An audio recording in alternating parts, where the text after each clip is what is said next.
और किरण बेदी होरी अजकल आए हुए ने US और असी उम्मीद कर रहे सी कि वो इत्थे कैनेडा भी आएंगे, टोरंटो भी आएंगे, लेकिन किसी कारण करके उन्हों का ये ट्रिप इस बार का संभव नहीं हो सकिया। लेकिन सानू खुशी है जी कि उन्होंने सिस्टर अनु होरी बड़ी जल्दी अगले महीने शायद इत्थे आन, तुहानू मिलावांगे फिर उन्होंने नाल। लेकिन इस वेले साडे नाल वो जुड़े हुए हैं फोन के उत्ते।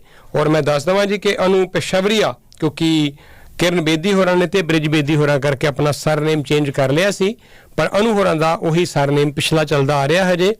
और चीफ एग्जीक्यूटिव ने, staff attorney, US immigration business lawyer ने, बड़े लंबे समय तो लगभग कोई 40 साल की प्रैक्टिस है इन्हां दी।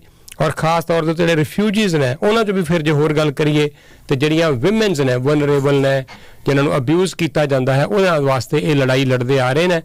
तो खून के अंदर उही है इन्हों के भी अपने परिवार वाला ही। और ठीक है कि किरण होरा ने इंटरनेशनल प्रसिद्धि प्राप्त की पुलिस च रह के, अपने सोशल कामां करके, पर अनु होरी भी उन्ने ही वधिया काम करते आ रहे हैं लगातार। तो असीं उन्हों का करते हैं स्वागत। अनु जी तुहाडा वेलकम करते हैं। Thank you very much ji Saini साहब, it's so nice to be on your program जी। और मेरे नाल मीनाक्षी होरी भी लाइन ते इस स्टूडियो विच ने जी। Anu ji welcome. Very nice to talk to you Meenakshi. Same here ਅਸੀਂ तो ਤੁਹਾਡਾ इंतजार कर रहे सी कि चलो एनी हाउ प्रोग्राम हजे थोड़ा डिले हो गया है जी। और अगले महीने जो आएंगे तो फिर स्टूडियो च बैठ के इन्हां नाल लंबी गल खुली करांगे। और अज सिर्फ थोड़ा जिहा अनु जी अपनी इंट्रोडक्शन दिओ। तुसीं इन्ने सालां तो काम कर रहे हो इस फील्ड दे विच, जिथे प्रैक्टिस कर रहे हो उत्थे लोकां दी मदद भी कर रहे हो, बुक्स भी तुसीं लिखियां, 3 बड़ियां पॉपुलर ने तुहाडीआं बुक्स, दिओ थोड़ी जानकारी।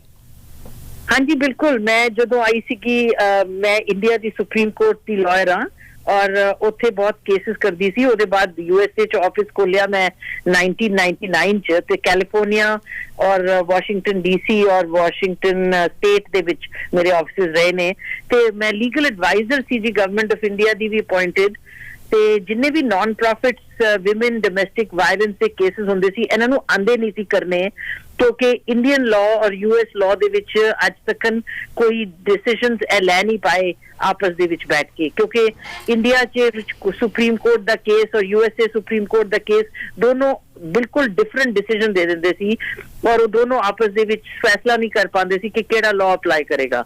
सो उन्हां चीज़ां दे विच केसेस नूं मैं कीता सी और इन्हां दे विच इंडियन गवर्नमेंट नूं हेल्प कीती सी। और काफ़ी केसेस जिन्ने भी आए ने डोमेस्टिक वायलेंस दे और औरतां दे केसेस, बच्चियां नूं क्रॉस बॉर्डर किडनैप करके लै जाना, पता नहीं चलदा सी कि कौन की कर सकदा है, सुप्रीम कोर्ट कस्टडी इक नूं दे दिंदा सी। So that is the tough part in this case. और किन्ने औरतां ने सफर कीता, ਇਹ सब चीज़ों दे विच मैनू बहुत एक्सपीरियंस है, 40 इयर्स का एक्सपीरियंस है। तो मैं दोनों पासे केस लड़ती सी, इंडिया दे विच भी और यूनाइटेड स्टेट्स दे विच भी। सो इसके अलावा जेडे स्टूडेंट्स अपने इंडिया तो आए ने, उन्होंने भी बहुत ज्यादा कई बारी US गवर्नमेंट, कैनेडियन गवर्नमेंट जो फॉल्स सर्टिफिकेट दे देंदे सी, ते वो कई बारी जेल च गए, उन्होंने भी सारे केसेस मैं करती सी। सो ये सब चीज़ों दे विच मैं बहुत 40 इयर्स तो प्रैक्टिस की है, और इन्हां च 2-3 किताबां भी लिखियां हैं। ਉਹਦੇ ਵਿੱਚ ਵੀ ਸਾਰੇ ਇਹ ਕੇਸ ਲਾਅ ਹੈ ਜਿਹੜੇ ਕਿ ਜੱਜਸ ਯੂਜ਼ ਕਰਦੇ ਨੇ ਦੋਨੋਂ ਕੰਟਰੀਜ਼ ਦੇ ਵਿੱਚ ਡਿਸੀਜਨ ਲੈਣ ਵਾਸਤੇ। ठीक है जी। और अज दी इंट्रोडक्टरी साडी जिहड़ी गलबात हुई है अनु होरां नाल, और इन्हां दा तुसीं अगर प्रोफाइल देखोगे ऑनलाइन जाके बड़ी सारी इन्फॉर्मेशन मिलेगी। तो तुहानू असीं इन्हां दा नंबर भी दे दिंदे आ, और तुहानू अगर कदी कोई कैनेडा दे विच, मैनूं पता है US च भी साडे काफ़ी लिसनर ने, और ये सारी साडी जिहड़ी रिकॉर्डिंग है ये US च भी असीं शेयर करनी है बहुत लोकां नाल, और उत्थों लोग सुनते भी ने प्रोग्राम नूं, बाद चों असीं वीडियो राहीं भी ये सारा सोशल मीडिया ते इंटरव्यू जिहड़ी है सर्कुलेट करया करांगे। तो अनु जी कोई नंबर देना चाहो? हाँ जी, मेरा नंबर है 510-693-7822। ठीक है जी, मैं नंबर रिपीट कर देना जी, 510-693 जी जी सॉरी 510-963-6822। ठीक है जी, मैं रिपीट कर देना जी, 510-963-6822 510-963-6822 ਦੇ ਉੱਤੇ ਤੁਸੀਂ ਅਨੂ ਹੋਰਾਂ ਨੂੰ ਕਦੀ ਵੀ ਲੋੜ ਪਏ, ਜਾਂ ਤੁਸੀਂ ਕਿਸੇ ਬੱਚੀ ਨੂੰ, ਕਿਸੇ ਔਰਤ ਨੂੰ, ਕਿਸੇ ਵਿਅਕਤੀ ਨੂੰ, ਕੋਈ ਸਟੂਡੈਂਟ ਹੈ ਚਾਹੁੰਦੇ ਹੋ ਕਿ ਉਸਦੀ ਮਦਦ ਮਿਲੇ, ਕੋਈ ਲੀਗਲ ਹੈਲਪ ਹੋਵੇ, ਕਿਸੇ ਵੀ ਤਰ੍ਹਾਂ ਦੀ ਜ਼ਰੂਰਤ ਹੋਵੇ ਤੇ ਇਹਨਾਂ ਨੂੰ ਸੰਪਰਕ ਕਰ ਲਓ। ਮੈਂ ਨੰਬਰ ਫਿਰ ਰਿਪੀਟ ਕਰ ਰਿਹਾ 5109636822 ਔਰ ਇਹ ਸਾਡੇ ਨਾਲ ਮਹਿਮਾਨ ਹੋਇਆ ਕਰਨਗੇ। ਮਹੀਨੇ 'ਚ 1 ਜਾਂ 2 ਵਾਰੀ ਅਸੀਂ ਐਵਰੇਜ ਇਹਨਾਂ ਨਾਲ ਗੱਲਬਾਤ ਜ਼ਰੂਰ ਕਰਿਆ ਕਰਾਂਗੇ। ਬਹੁਤ ਬਹੁਤ ਸ਼ੁਕਰੀਆ ਅਨੂ ਜੀ ਤੁਹਾਡਾ ਗੱਲਬਾਤ ਕਰਨ ਲਈ। ਥੈਂਕ ਯੂ ਸੋ ਮਚ ਜੀ। Thank you. Thank you.